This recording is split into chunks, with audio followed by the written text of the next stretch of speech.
We've just arrived at the Rixos Palm Suites, and this is the 2-bedroomed suite. So there's a third bed there, which I think this is the place to interconnect because that doesn't seem to open. But through here we've got storage.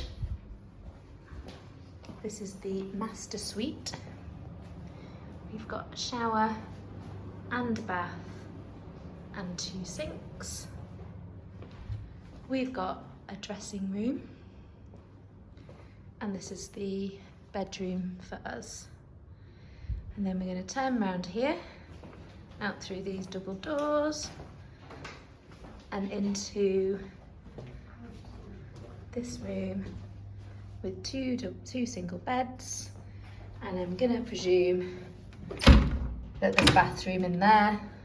And then from the master suite, there is a gorgeous balcony to hang out on, some chairs, and a view bed to buy.